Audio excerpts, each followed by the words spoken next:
Ahora vamos a hablar pues rápidamente en los siguientes 10 minutos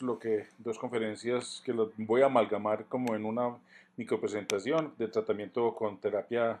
hipometilante, tanto por el doctor Marcelo Yabsterne como, de Argentina como del doctor Pierre Fenot de París.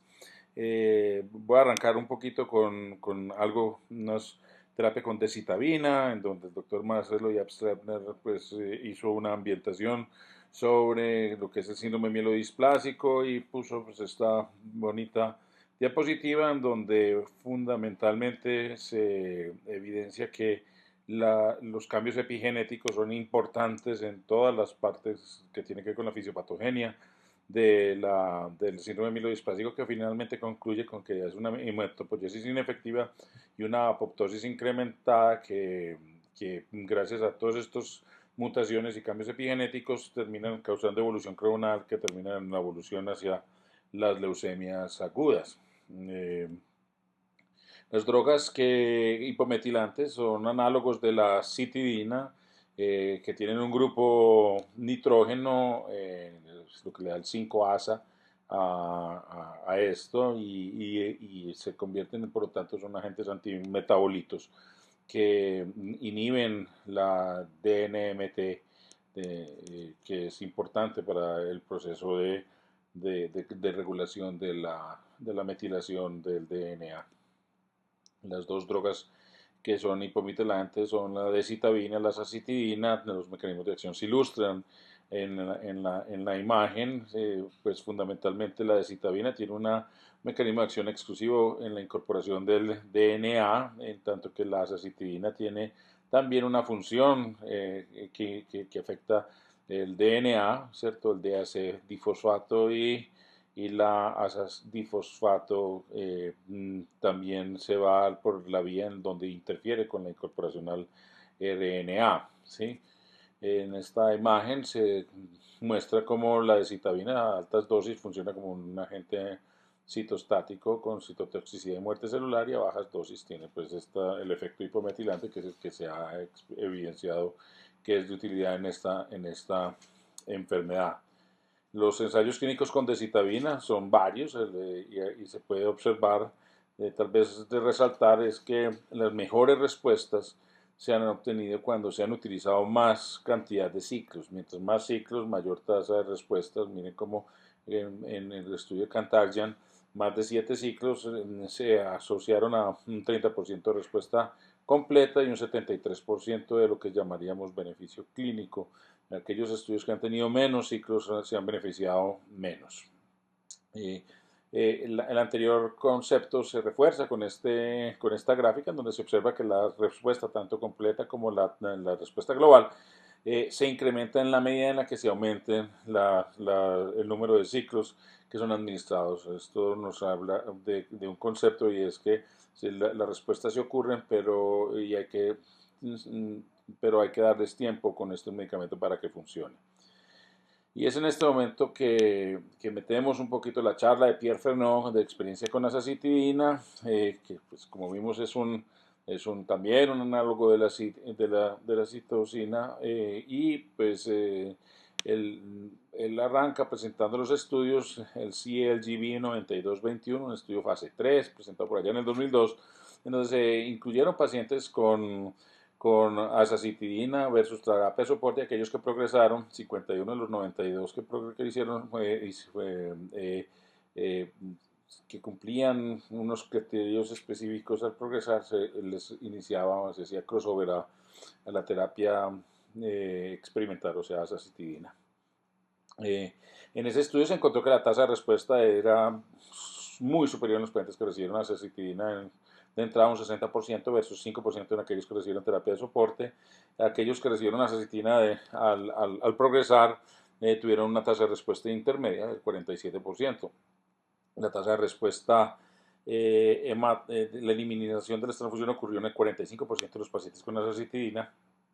y pues en general las tasas de respuesta fueron superiores en los pacientes que arrancaron con azacitidina. La supervivencia mediana fue superior en el grupo de azacitidina a compararlo con la terapia de soporte, pero en este estudio no fue estadísticamente significativo. Lo que sí fue estadísticamente significativo fue la tasa de transformación de la leucemia, que pasó de 21 meses a 12 meses a favor de los grupos que recibieron azacitidina. Importante de este estudio es que cuando se hizo un landmark analysis se encontró que aquellos pacientes que hicieron el crossover a la terapia experimental, o sea que fueron aleatorizados a terapia de soporte, pero progresaron y lo hicieron antes de 6 meses y se cruzaron al brazo de la azacitidina, tuvieron esencialmente la misma supervivencia libre de pues, la misma supervivencia que tenían los pacientes que habían sido aleatorizados a la azacitidina desde el principio. Lo que demuestra que aquellos pacientes que se van a beneficiar de esa azacitidina la deben recibir relativamente temprano en la historia natural de la enfermedad. Ese es el concepto que se debe recibir. En este estudio se observaba que aquellos pacientes que tenían más de 65 años también derivaban beneficios con una supervivencia mediana de 20 meses más o menos comparado con 14 meses.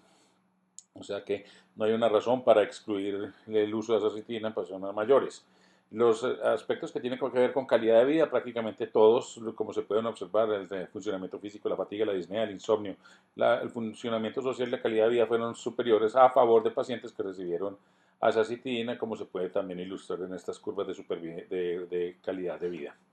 El riesgo de infecciones es más o menos parecido al que pues, no se incrementó en los pacientes que recibieron azacitidina comparado con la población en general, ¿sí? Y los riesgos de sangrado fueron también muy similares en el grupo de pacientes que recibieron tanto azacitidina como mejor terapia de soporte. Esta imagen es inmensamente importante, al igual que con la decitabina, de hecho más que con la decitabina, el beneficio de la azacitidina se observa a medida en forma relativamente, llamémoslo así, lenta. Solamente el 50% de los pacientes que responden lo hacen al tercer ciclo y para obtener una respuesta del 90% necesitan más de 6 ciclos, lo cual sirve para corroborar el concepto que enunciamos previamente, que en estas enfermedades el hecho de que no haya una respuesta inmediata como en otras enfermedades en oncología no significa que no se vaya a obtener la respuesta, se necesita un poquito de paciencia. El otro estudio que mencionó el doctor Fenó es azacitidina en el ASA001. Es un estudio que fue publicado en Lancet Oncology, en donde se aleatorizaron azacitidina 75 miligramos por metro cuadrado por día por 7 días, cada 28 días, versus lo que se consideraba la terapia de control estándar, que podía ser terapia de soporte, bajas dosis de araceo o quimioterapia estándar con 7+3. Este estudio sí demostró incremento en la supervivencia global, pasando de 24 meses a 15 meses, con un hazard ratio de 0.58, con una diferencia absoluta en la supervivencia de 9.4 meses, altamente estadísticamente significativo. Interesante es que cualquier forma de respuesta era asociada a una mejoría en la supervivencia, o sea, los pacientes que tuvieron respuesta parcial, completa o solamente con mejoría hematológica obtuvieron una supervivencia a los 24 meses de más del 70%, lo cual es bastante importante al compararlo con aproximadamente 30% de los que reciben la terapia de control. Al igual que con el estudio del CLGB, para obtener la respuesta en el 87% de los pacientes se requirieron 6 ciclos y a los 2 ciclos solamente el 50% habían obtenido respuesta. De nuevo, hay que tener un poquito de paciencia con el uso de estos medicamentos. La azacitidina fue, pues, por lo tanto, aprobado para el uso en pacientes con síndrome mielodisplásico de alto riesgo y riesgo intermedio 2, de acuerdo al IPSS, y pacientes que hoy en día serían clasificados como leucemia mieloide aguda con 20 a 30% de blastos con displasia multilinaje, ¿sí? La dosis que se recomendó fueron 75 miligramos por día, todos los días, por 7 días, y se repite el ciclo cada 28 días y se debe repetir el tratamiento por lo menos por